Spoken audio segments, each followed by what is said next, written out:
right. So we're going to do our podcast today with two of my most favorite females in the entire world. I asked these two ladies to join me today because I think that in 2022, we are in a place that is much different in the landscape of professional and personal lives. And if anybody does feminine energy better than these women, I have not met them. So today, my friend Jess and Coach Rose from my coaching team, Rose Vinci, is going to join us for a conversation about feminine energy in the workplace. So thanks for joining us, ladies. Did you take a deep breath today? In our crazy lives of home and work, business ownership, side hustle, working for someone else, running our households, chasing our dreams, getting through our daily to-do list, most of us lose track of what we want, what we dream of, or what we're even capable of. My name is Kat Fry, and I have built my business on helping others see what they're capable of, put their vision for their teams into action, and to work through the stuck that they have found themselves in. Teams that have great potential but don't know how to work together to be amazing since they haven't quite gotten their special sauce right. We talk tough, real, tactical, health, wellness, and even a little fun. I learned business in the trenches, and this isn't business from a book. This is what's worked for me, what hasn't worked, and might kickstart a new thought for you, a little perspective change. It might even inspire you. Get ready to think straight, dream big, get out of your box, and take a deep breath. This is the Oxygen Podcast.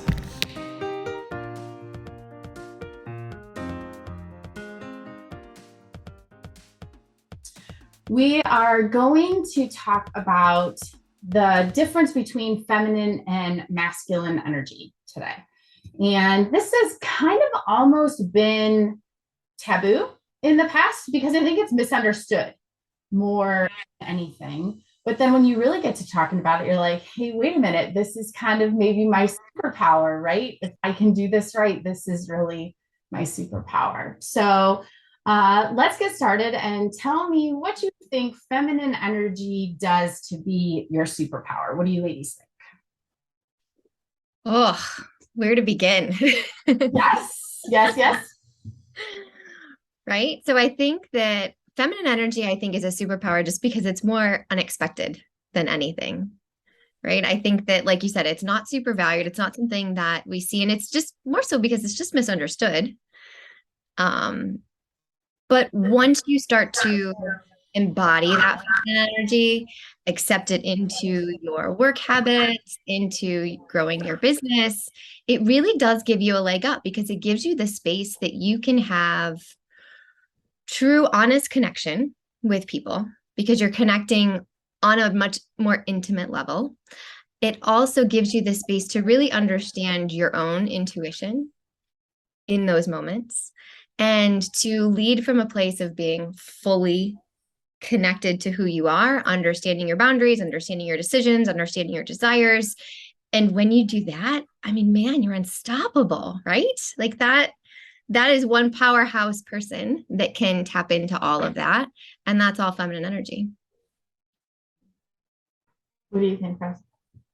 Well, the nerdy coach in me wants to clarify something for everybody that's listening.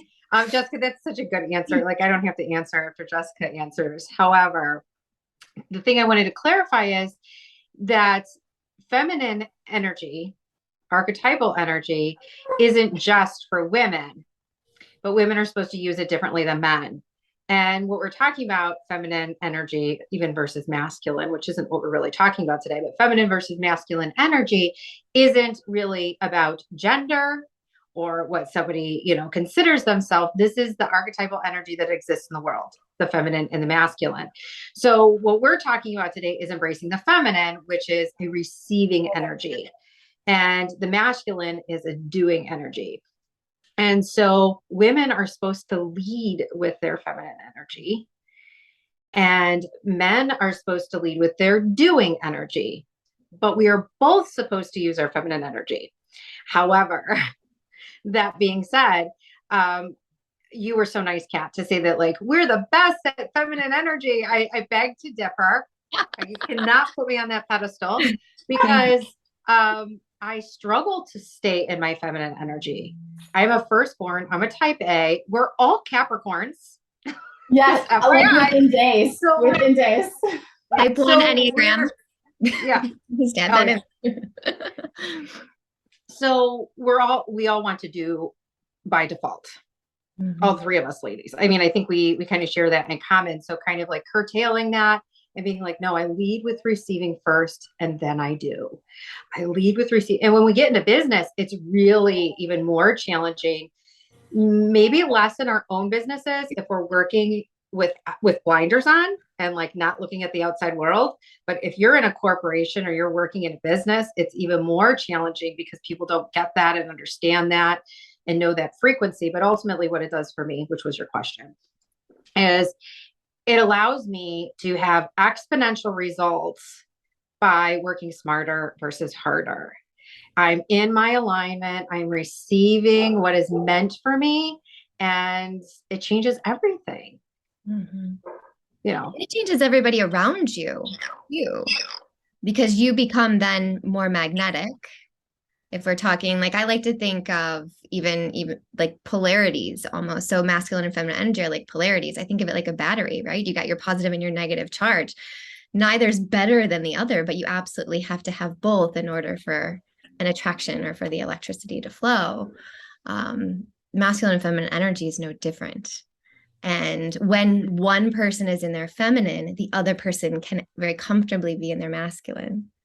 And when one person's in their masculine, the other person can very comfortably be in their feminine. And it's just this beautiful dance back and forth, especially when you're in business. Like, I love having conversations, like sales conversations with people. And I'm just like, I just feel the flow. And I almost want to like move my body and be like, okay, you got the steering wheel. I got it. I'm here. You know, and it's a beautiful, just back and forth kind of gentle dance between the two. So it's funny that you say, Rose, that you're not good at this. I think it's interesting. I'm not going to let you get away with that because I think you're very good at it. But B, I think what we're all good at is the practice of doing this. I don't know that anyone really is great at being one or the other, especially because we can all be both. But the practice of trying to stay in the feminine. One of the things, and ironically, this was Jess, when I met you, this was one of the things that I was starting to study and really learn about, was that women have the ability to go masculine so much easier than men have a tendency to go feminine. And to stay feminine, right? Because we are that type A personality, we will go masculine. We will do it like, bam, done. We can be a doer, bam, done. And by the way, maybe even better than you can, right? But staying there, because in our feminine, we have this very unique perspective and we get impatient with ourselves. Rose and I have this very fantastic friend who says practice makes progress. And it's this practice of staying in your feminine so that you allow yourself to have that perspective, right? And then I love the idea of the dance, right? Like letting somebody else lead so that you can even see it. It's crazy. Yeah. You made me think of two things when you were saying that too. Two things that I think are really important when you're in this alignment and you know you're leading with your feminine and you're receiving. I know two things for sure that happen for me instantly. One is a freedom that I'm not pushing the rock uphill and things become a little less performance based. That doesn't mean I don't have to show up and do things, but it's a freedom and I am less exhausted. If you are a female staying in your masculine energy, you will become depleted and exhausted. You are not meant to be in that space for a very long period of time. You're meant to weave in and out of it. And I speak this as probably a recovering person that did that. I mean, it is what can lead to performance-based living, people pleasing, exhaustion, And women think it's totally feminine to be all things for all people all the time. Mm-hmm. And it's frankly the opposite. So freedom and more energy and less depletion for sure.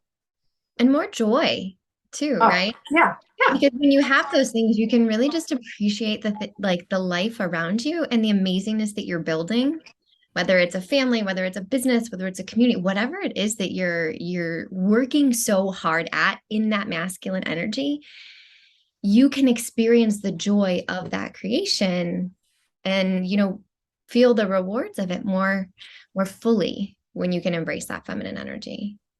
So here's the analogy that was given to me. And when it was first said to me, I was like, I don't like that. That makes me super uncomfortable. Then I got to thinking about it. I was like, oh, wait a minute. That's exactly what I need. Hang on. Okay. So here's the analogy. So the masculine holds the riverbanks back so that the feminine water can flow through it. In all reality, a feminine's power is amazing. Mm-hmm. What holds her back is all of the branches and the gunk and the mud and all the crap. So holding the riverbanks back and what gets in her way is really impeding her power. And I was like, oh, that makes me really uncomfortable. I don't like that. I'm not raging water. And I was like, oh, wait a minute. Maybe I am raging water at times. But then, and you think about it, you're like, okay, well, but I really kind of at times need to be calm. I need a masculine to be able to hold it back and allow me the chance to be calm and really have what I need in that space. But I'll be honest, I sat with that for a long time before I was like, okay, yeah, maybe I do like that analogy. That is so cool with me. So yeah, it's definitely it's a process for sure. Okay, so here's an interesting, we talked a little bit before about how the three of us have some interesting similarities. Here's another one. All three of us are raising young men. Yes. Yeah. And that in and of itself has a ton of little tiny idiosyncrasies in it. They're all of different ages, actually. But we are bringing these young men with mothers who are type A, but also are teaching them that it's okay to kind of be this masculine energy to a feminine. So what does that look like and feel like for you in that journey? Rose, do you want to go? I feel like I've been jumping in. I've been in my masculine. Okay, let's see.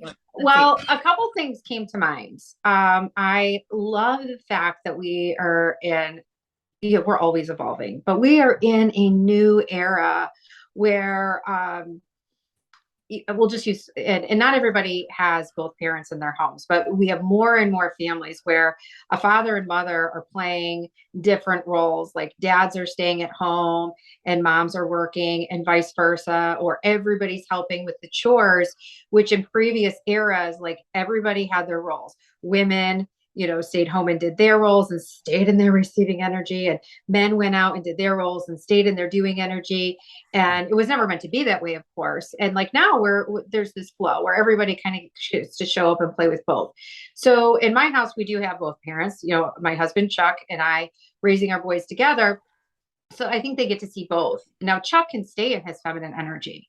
Like he can go there fairly easy. So that's really beneficial for Bodhi. And I do go to my masculine energy, believe it or not. Like I am probably the one that's harder on, well, I have an 8-year-old and a 2-year-old. My older is Bodhi. So you're going to hear about him because the 2-year-old's like, that's kind of like a crapshoot. You don't really know what sticks with the 2-year-old.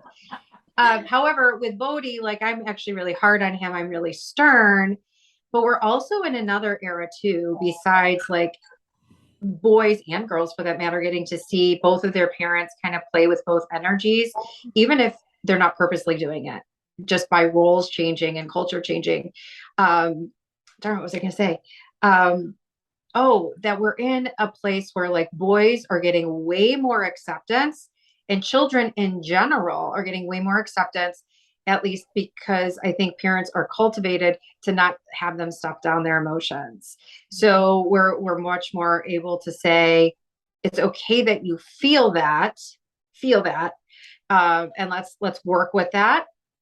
So that's, I think, a lot of what we do in our house is like trying to allow the emotion to come through and then kind of slicing and dicing it afterward. Where I don't know about you guys, but I definitely grew up in an era where people are like, you shouldn't feel that. You shouldn't do that. Just get over it. It's not that way. And I'm like, why are you telling me how I feel?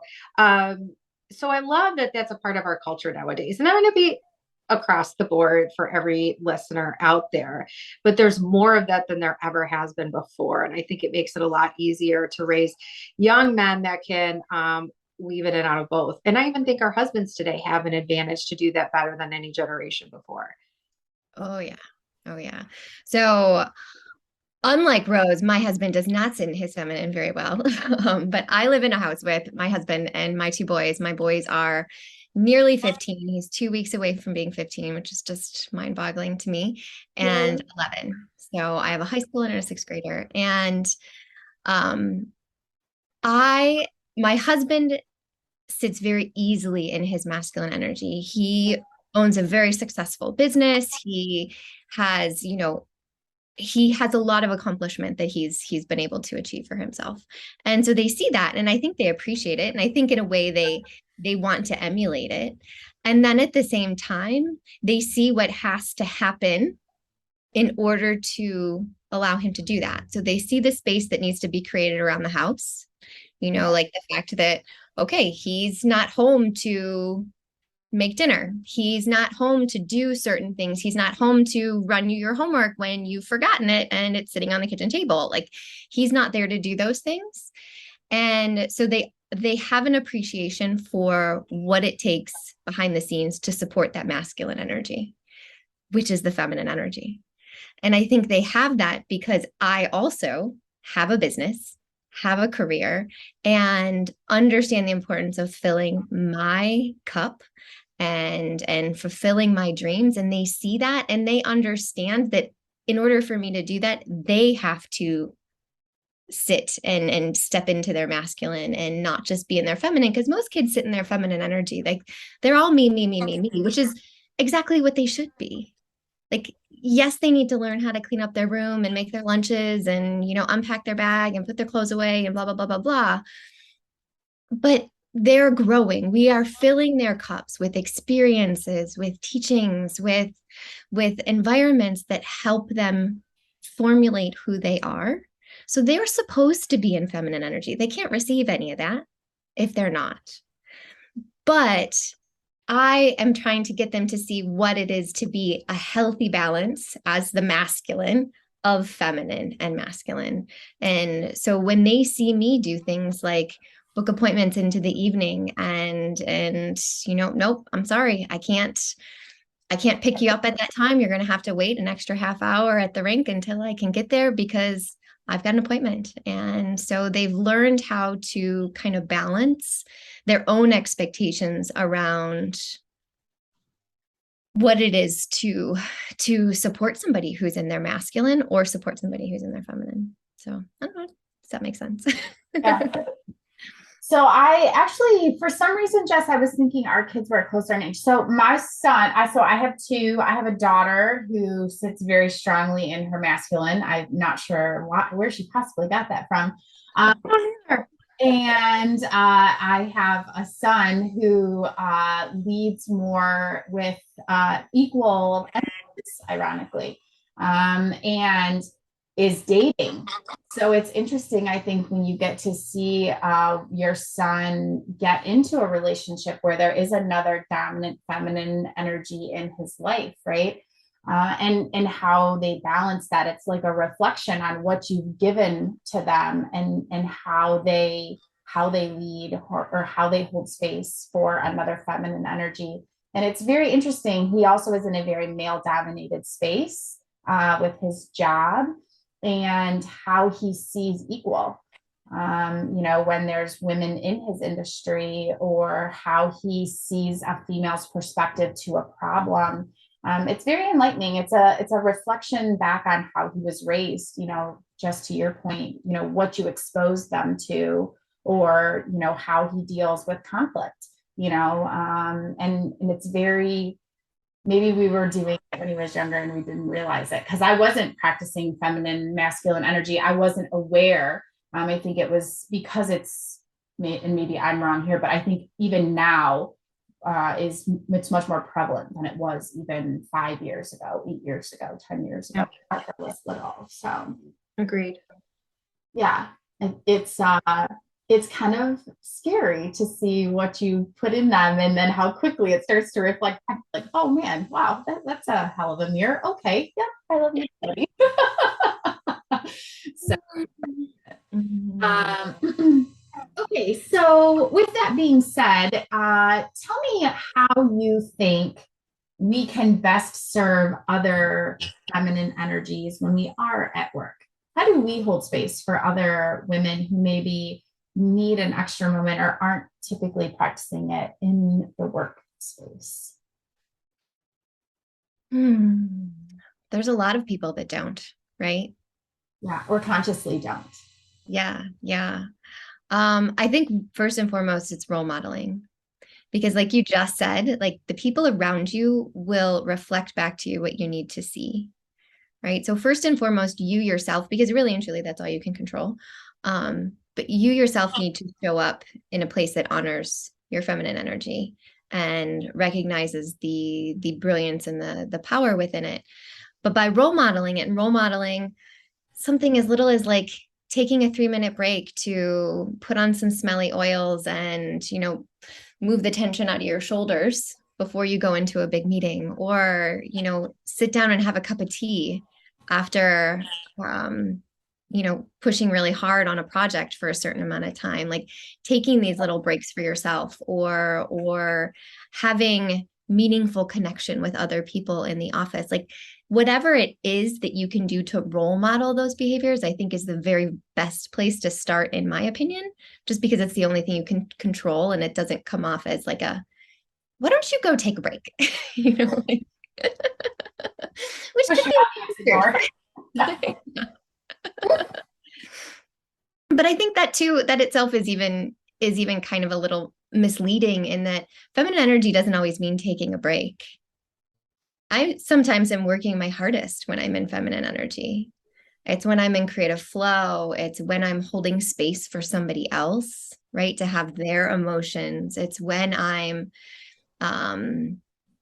just creating the opportunity for somebody else to open up and display their own brilliance.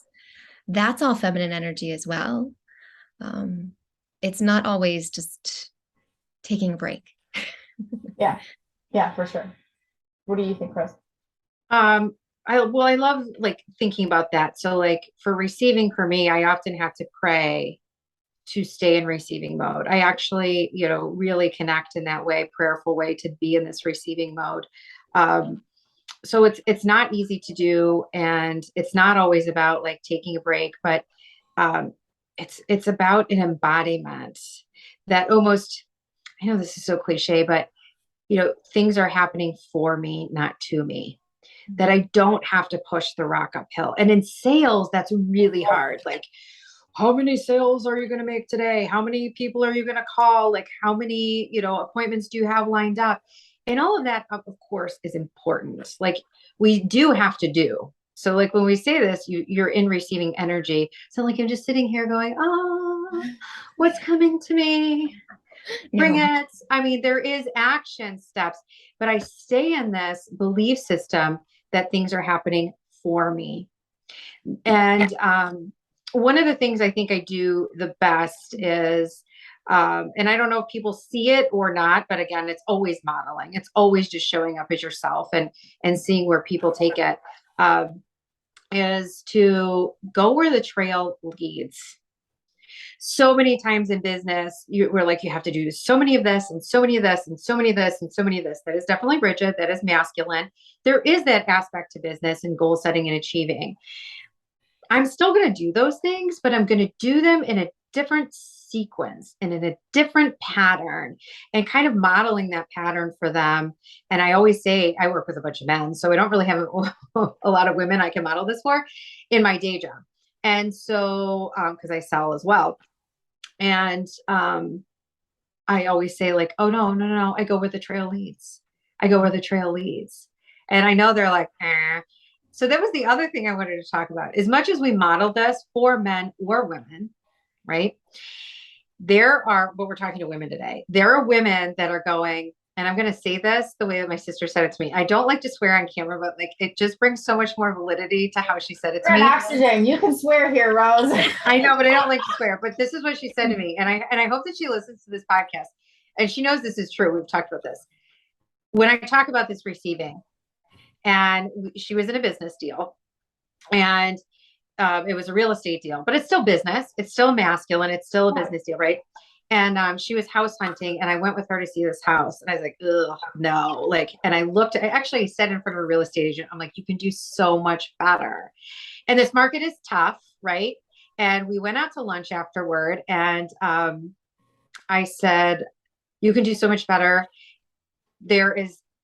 She wanted to be in a location. I'm like, the house in the location and the price point that you want with like not being dumpy exists, and it's waiting for you. And she's like, you are so full of shit, Rose. And so I say that because what the point is, I know that when you don't know this, we don't know what we don't know. And you hear about this, myself included, type A firstborn, who would lead with my masculine. If somebody would have told me this even 15 years ago, I would have said, you're so full of shit. And men watching this are like, they're so full of shit. But we're not, because I have seen it work over and over and over again. And guess what? I beat the men in work, in my day job. Like I beat them as far as like who's the highest performer, and not because I'm doing more than them, but because I'm staying in my receiving more than they are. And so I know it works. By the way, my sister did get the house that she wanted in the price point in the city. Yeah. And I said, you have to tell me that I was right. You have to tell me that I was right. But it's not easy. It's not easy. It's counterintuitive. This world has always taught us, you reap what you sow. Like you do more, you get more.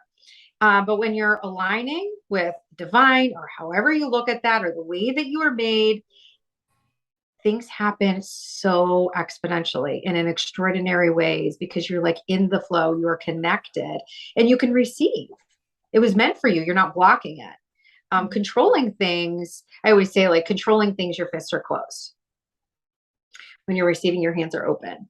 And when you're in masculine energy, a lot of times you are like white knuckling life, and your hands aren't open to receive. So things are there for the taking, and you're not taking them. You're just missing out on the check that's in the bank, but you're not going and getting it out. Make the withdrawal. Make the withdrawal. Yeah. I love that you talked about breadcrumbs, because I talk about this all the time in my day job as well, because I do sales as well. And, my colleagues and I, we go back and forth we just follow the breadcrumbs. We have lots of amazing conversations with lots of people, and it kind of leads where we go next. And so often, if you are white knuckling it, or you're sitting in masculine energy, you're not open to, Rose, you say receiving, you're just and that's definitely what it is, but you're not open to seeing. It's like you have blinders on, right? Like you're not seeing anything that's happening out here. And there might be a big, huge neon sign calling your name saying, here's your next opportunity, but you can't see it because you're white knuckling it with those blinders on. Whereas if you can, I always imagine, like I have to physically, like you said, you have to embody feminine. Like I physically pull my body back. Like I open my chest and I sit back a little bit. And so you have to be open to all of those breadcrumbs that might be coming to you.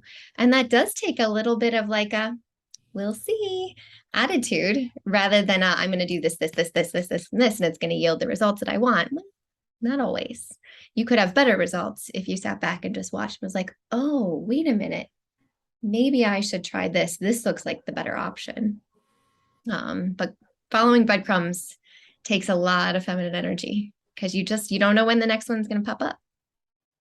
We talked about this, ironically. I love this because last year in our Women in Business series, this kind of surfaced. So that's one of the reasons why this was one of the topics that I was so adamant about doing this year, right? That women's perspective It's women don't need to be a part of the boys club anymore. But when you really dig into it, this is why they're not a part of the boys club anymore.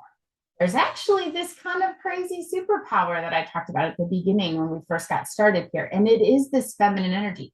It is the perspective that we hold.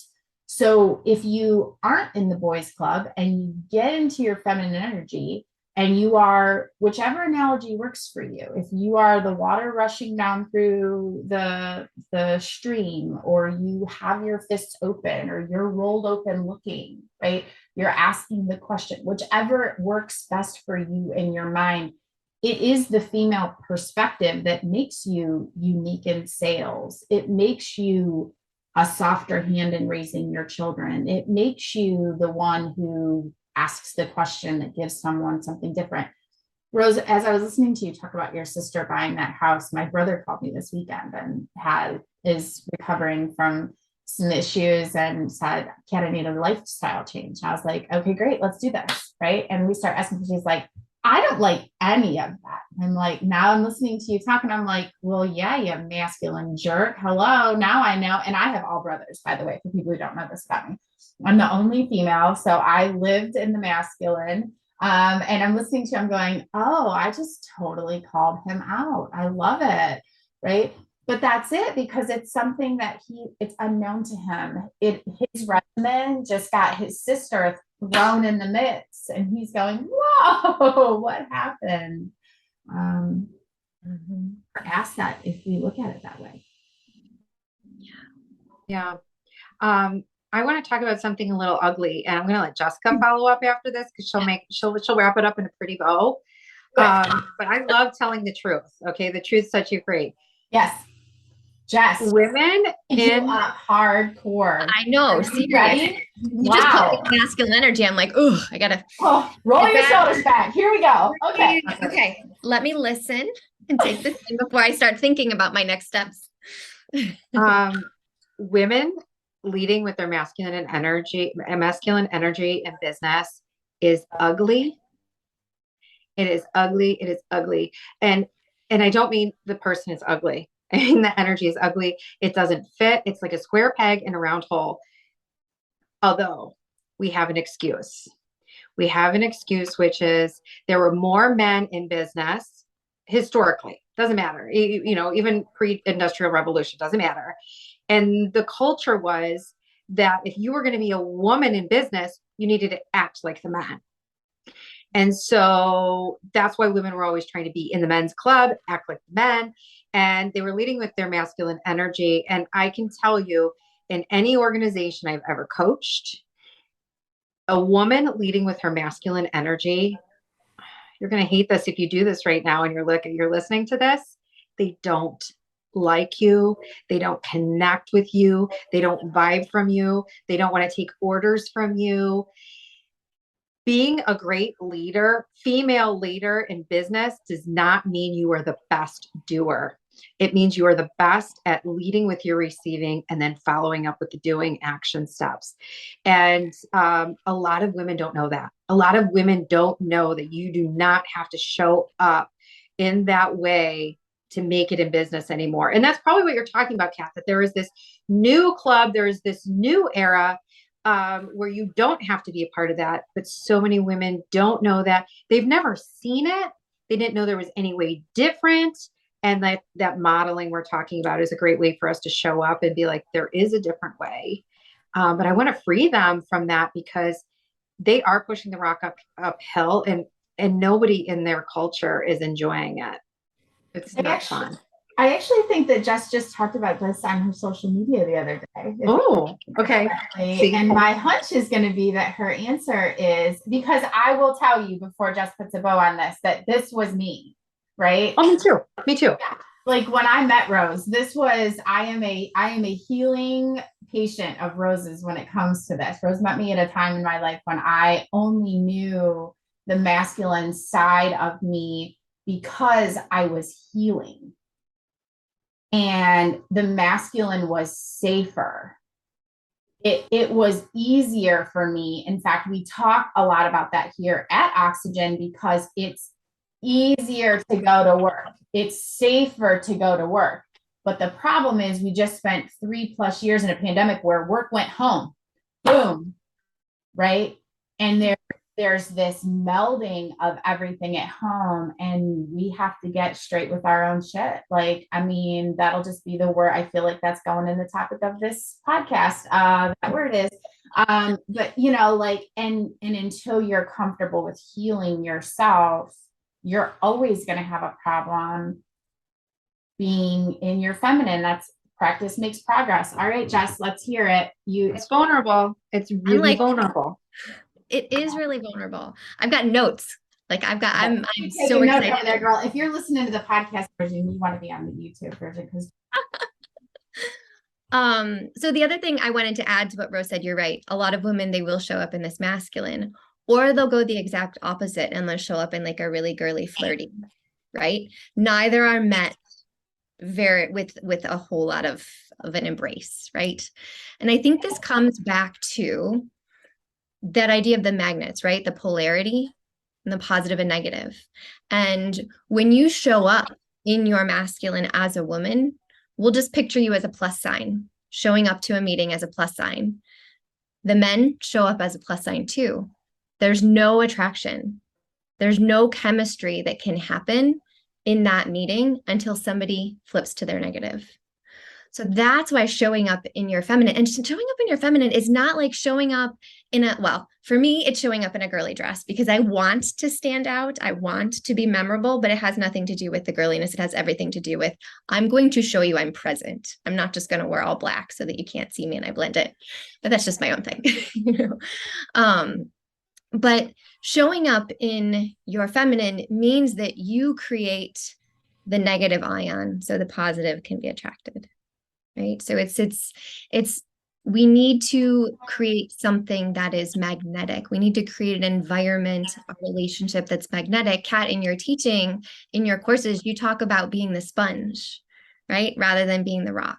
The sponge is the one who shows up in their feminine. The sponge is the one that asks open-ended questions, that says, tell me more, that continues to dig when they get to ho-hum answers, but continues to ask that 3+ question, right? I'm pulling out all my oxygen teachings, right? Some girl. But like, that's the feminine. That is by no means sitting in the back of the room and letting somebody else take the helm of the sales call or of the exploration meeting. That is be leading with your feminine. You're still being a leader. You're just doing so in a way that allows the other person to speak, to share their pain points, to really give you more details so that you can then fit their needs as fill in the blank, the salesperson, the entrepreneur, the creative, whatever your area of expertise is. And yes, when you show up and you're like, I always think about, like, I had a sales call with a provider, and when I show up, I don't want to just like spew everything that I have at them. I need to figure out what is really important to them. I need to connect with them. I need to create that negative ion so that they could then give me all the gold that I can work with, right? I can't do that if I'm in a positive mode, if I'm in masculine mode. I can only do that if I'm inquisitive, if I'm making connection, if I'm being open to hearing their answer rather than thinking about what I want to say next. That is sitting in your feminine and leading with your feminine in a way that makes you the top salesperson in an industry of men, right? And makes you really successful when you're looking at those numbers in your actual sales. But leading with your feminine is certainly a superpower. And I'm glad, Kat, you brought up healing as well, because yes, these are the examples that we've had, these women that have been forced to, and that's how they paved the way, right? That's how they paved the way for us to do this, was by forcing their way in the door and just standing up and acting like another boy in the boys club, because they had no other option. They wouldn't have been taken seriously 20, 30, 40, 50 years ago if they didn't. So I can appreciate how hard that must have been for them. And now we can do things completely different. We have that opportunity. And in doing that, we get to rewrite that story, because all of that, I'm reading this book right now. And the name totally just, I think it's called Making Chemistry, but it talks all about the gender roles in the workforce and society. And as I'm reading it, I'm feeling all of this gender inequality so deeply in my bones that it literally makes me sick. Like I've been wanting to like chuck the book so many times. I've texted the other women in the book club saying, I just can't do this. I cannot read this book. It's so hard to read, because I feel like I carry some of that wound in me. I carry some of that trauma of those women, my ancestors, my aunts, my grandmothers, my mother. All of that lives in my cells because of human biology, because I was born of my mother. And so I inherited her genes, who inherited my grandmothers, who inherited her mothers. And so we are not only learning a new way of working and relating in the workplace and in business, we're also healing ourselves at the same time. And when we operate in that constantly masculine energy, that is so taxing on your nervous system. Your heart races, your mind races. You feel like you can't focus. Like you almost feel like you have the symptoms of ADHD, but whether you do or not, that could be a totally different thing. But you can't calm down and heal yourself if you are in that constant state of masculine energy. It takes the flipping into the calm. It takes to sitting back and getting inquisitive about yourself and about others and about your situation, so that you can then learn to make that shift in yourself, to be comfortable with leading with your feminine, and then role modeling that behavior for the others around you. Love you, Jess. So that's going to lead me right into the next question, because I'm dying to ask this one, because because I'm going to like test this question. Is why is supporting another female important to you? And I'm going to ask it right now because of your last line being, you have to find a time that you can just be in you, right? So talk to me about why supporting another female is important to you. And for those of you that are listening, I really do hope that you get on and see the interaction between the three of us on YouTube at some point. For those of you that are watching on YouTube, here you go, right? But why is that important to you? I think when I support another woman, I do that generational healing. Like I'm just creating an opportunity for that. Because especially if that person is leading with their feminine, I can see it. I can see when another woman is showing up and being vulnerable, and she's trying to connect with people, and she's pouring her heart and soul into her business and her creation. You can see that.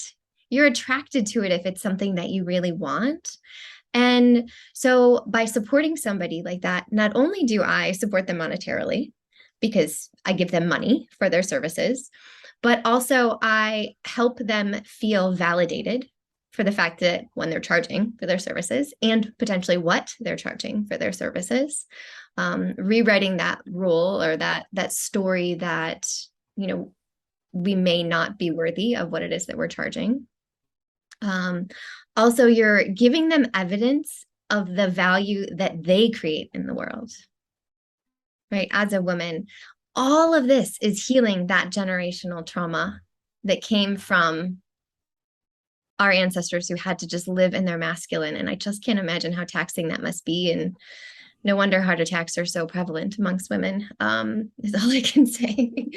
But yeah, that's why supporting women, I think, is so important to me. Okay. Rose? So I don't necessarily, I won't look at it from like the business perspective of like, hiring, women entrepreneurs and things like that, which is amazing. And I think it's great to make connected alignment decisions when you're going to do business with someone, that it feels right. You don't feel like, you're supposed to have joy in giving. So if I'm going to give monetarily or I'm going to receive, both ways, like that there's this joy, it settles in. If it doesn't, being able to say, it's not a fit for now. And sometimes that's not easy. But I want to talk more about just relationships in general, like having feminine relationships where we can be really candid with one another, like the three of us can, is because we can be in a situation with one another. And like Jessica, you can say, Rose, that sounds like a lot of masculine energy in what you just told me. Or, I can say it to Kat. I can be like, Kat, that's your whoa, and you're masculine. So one of the greatest things I think we can do is stand as witness to one another and make it a safe place to call it out, and curtail it. The other thing that's really great is even women in business can become really competitive. I've actually said this to Jessica before, like having a coaching business and a speaking business, if I'm around too many other coaches and too many other like speakers, I get this like competitive, like weirdness, like, oh, what are they doing? I'm not doing that. I better be doing that. And then I go into this like doing energy. So I think it's healthy to be around women, have intimate relationships that you can call it out, but not also, I'll throw a little flip on it, not entrench myself too much in that world where it like becomes competitive. Like, oh, she's doing it better than me. And so there's a really fine line of like going out and retracting, being open. But that's the whole point of the energy. It's receiving and then doing, and then receiving and doing. And it's not, one or the other. That's my answer. I love that. I love that you brought up, not necessarily utilizing somebody else's services as, female entrepreneurs, but the community that's created amongst them. And that's something that I never realized until I really got into growing my business and networking and connecting with other women. And I never realized the value that was in just being amongst a group of women, whether they're making, 6 figures more than I'm making, or whether they're just starting out and they're, 6 figures behind me. It doesn't matter. But knowing that I have somebody who's willing to talk to me and connect with me, that I aspire to be, and somebody that's willing to talk to me and connect to me, that can learn something from me, and I can be that role model and be that mirror for them.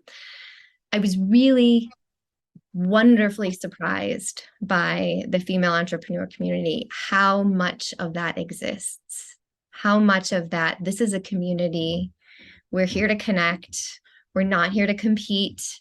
If you're competing, maybe you're competing with yourself, and that's a good thing.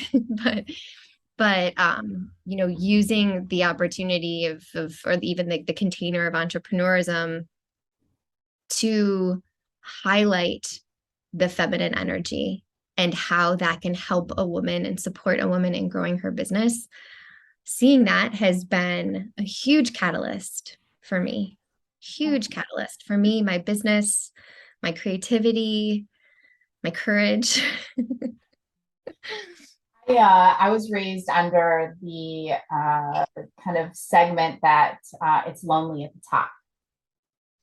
And while I definitely think that still resonates often, I think that finding a community of people is important. And that doesn't mean one community. That means finding a community, right? Whatever that looks like.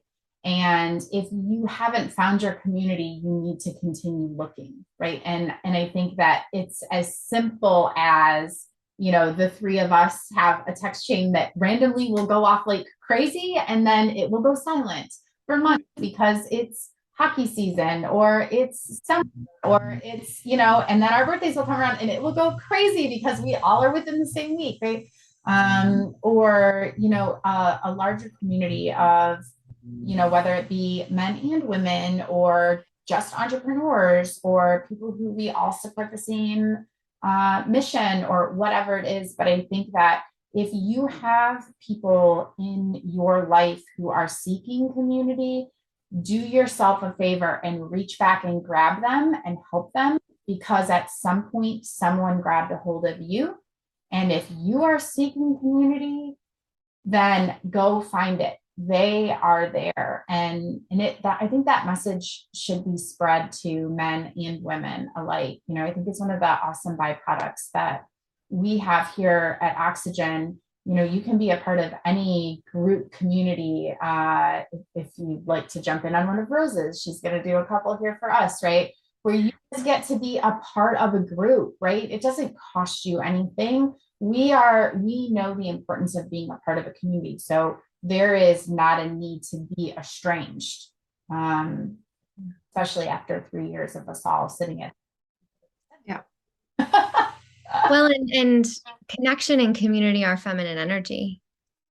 Connection, community, collaboration, that's all feminine energy. That's part of us capitalizing on that inner power that we have.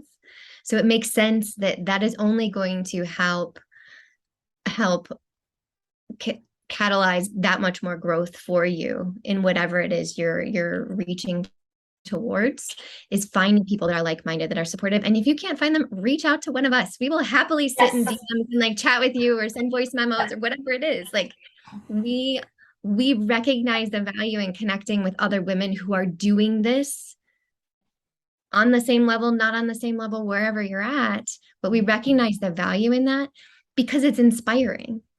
It's inspiring to see somebody who's doing this alongside you. It's inspiring to be pulled along, right? I've been that person where people have like reached like, Kat, when I got into sales, you're like, come on, girl, come on, we got you, you know, and like pulled me into one of her coaching groups.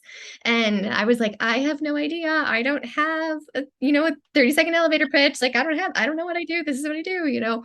But it's inspiring to be the one who's pulled. It's also unbelievably humbling and inspiring to be the one pulling and bringing women along with you. And so if you don't have your community, reach out to one of us too. We will happily help you, connect you with other people in our community. It's really, really, that's a huge Absolutely. benefit. Yeah, for sure. All right, let's close this up. I have one more question, and I know that this is probably going to be one that everybody's going to want in. So give us your best self-care tip. Okay. Rose, do you want to go first? Sure. I'm going to give you my best self-care tips. I'm going to give 2 that are in regards to feminine energy, period. So like if you're thinking, I don't know what these ladies are talking about. This is crazy. I don't know how to do this. There's 2 things that I do. One is, like I said, I pray in the morning. That so from my Christian faith, that's like just, praying to God that I can receive what he has in store, that, things happen. Something great is going to happen to me today. And I'm going to do something great for somebody else. And that I'm going to be open to what I need to see, that I need to receive, or whatever that prayer looks like for me on that morning. Like Jessica said, like leaned back, imagine opened, just, receiving and not trying to push.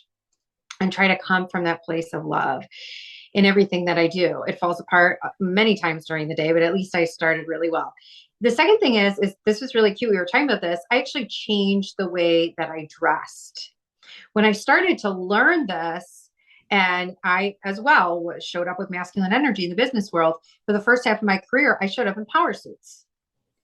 I don't show up in anything close to a power suit. I will wear a blazer occasionally because I think it's pretty, but I feel feminine in it. So I'm very conscientious about what clothes I pick that make me feel feminine, so I can embody that person and kind of soften the room, with whatever that I do. And I want my energy to say that and show that. But my best self-care tip is just one. I spend a lot of time with myself in the morning. I listen to podcasts in the bathroom. And the only reason I say that is because it's sacred time. Nobody's really in there. You're spending 30, 40 minutes in there. I play podcasts and sermons and spend a lot of time getting my mind right. I sit and pray. I, go slow, take my time getting ready. And yeah, that's probably my biggest one. I love that. Okay. By the way, this is the best clothes. She's the best dresser. Looks so beautiful. Okay. You're saying that about me? Yes. I've met you. A lot of my clothes are given to me. See, I receive them. They just show up. Tell me, practice makes progress. She said, yeah. Not that Jess doesn't look beautiful. I'm just making the point that Rose, every time I see her, she shows up. She's like, oh, I just threw this on. And I'm like, really? Yeah. Girl, I look homeless over here, and you're Don't look homeless. You're a natural beauty. all right, Miss Zwick, what you got over there? So my self-care is like connecting with my body. I tend to be a person that lives in my mind, and my mind is always racing. And I'm constantly, I mean, this is the Capricorn, right? I'm evaluating everything. I am remarkably efficient at everything that I do. And so every second of every day pretty much is spent strategizing something in my brain. It can be, I'm strategizing how I'm going to fit a dog walk in between these two calls. Like it doesn't matter what it is, but I have to be able to connect with my body to calm this down. And so that is my number one self-care, whether it's just sitting for a minute and breathing, unclenching my glutes, noticing if I'm like, where am I clenching? That's where I clench to hold energy in my body, is in my root chakra. So unclenching, yeah, right, Rose, like up in your shoulders, your jaw, or even like in your scalp, like, right, do you hold tension up here? So just checking in with my body. Where am I holding tension? And then I make sure that I do something that fills me with joy throughout the day. So looking at my to-do list, I make sure that when I look at my to-do list, because again, I'm Capricorn, I like lists, I like efficiency, I like being productive. I have a to-do list every day. And on that to-do list are at least 2, if not 3 things that are just for me, whether it's going for a run, whether it's digging in my garden, whether it's, I don't know, researching which flowers I want to plant for next year, whatever it is that brings me joy, I make sure that it is on my to-do list every single day, because I need to be connected with what that sensation feels like, because that fuels me, that energizes me, so that I can then do what I need to do to complete the 80 million other tasks on my to-do list. You guys would have really good ones. Okay. All right. What are your Yeah, are you going to tell us yours? So mine are, so right now I seem to be running a ton of miles. For people who don't know or are listening to this, I'm in the middle of training for ridiculousness. I'm only half crazy. I'm only training for a half marathon right now. So, but I'm also an avid yogi. So if I'm not running, then I spend a significant amount of time doing kitchen yoga with my very large dog. But then my other one is, I'm also a list person. It's the Cap in us. But my lists will convert to journaling very quick. If I can't seem to get it out of my brain, or I can't stop the rushing of thoughts, I convert that to just writing down everything that's coming to my mind until it's out. And it's probably a tip from Rose quite a few years ago. And it just finally at some point stops the rushing thoughts, so that I'm like, okay, wait a minute, that was nothing, right? That was half a page, or maybe it was 4 pages, and I was like, whoo, okay, now I can think, right? But when the list gets too excessive, it so easily converts to journaling. And so it's kind of my self-care thing. If Very cool. 6 or 10 miles don't cut it. And by the way, 6 miles don't always cut it these days. So yeah. So that's it. All right, ladies. Well, so we will put on the YouTube channel your social media. But for those of our listeners who are listening, would you mind telling us where they can find you on social, so that they can follow you for all of your awesomeness? Jess, where can they find you on social? Sure. So you can find me on Instagram, and my handle is Jessica Zwick _RN. And I come follow along, get in my DMs, send me a message. I want to hear all the things. I love, love, love connecting with people. But especially if you're into like managing your anxiety and not feeling stressed out, you need to be in my world, because that's my cup of tea. Okay, awesome. Love it. Mrs. B? Yes. I'm also on Instagram. It's my business name, which is Claritas Collective. Claritas is a Latin word that means glory, clarity, and brightness. And that's what we hope to bring, men and women alike, through the culture of Claritas Collective. Facebook, I'm there. I do show up a little bit business-minded wise, but it's just my name, Rose Vinci. And if anyone who wants to know more about my business, the website's always super easy, claritascollective.com. And all the fun stuff is there. I love it. You'll also find Rose doing some of our live coaching randomly throughout our new online community as well. So you can visit her there as well. Well, thank you, ladies. By the time this airs, I can say to you, happy Women in Business Month. You both are huge inspirations to our community and just amazing female entrepreneurs. And I am blessed to have you as a part of my tribe. So thank you for showing up for our community today. Thank you. Thank you. Bye.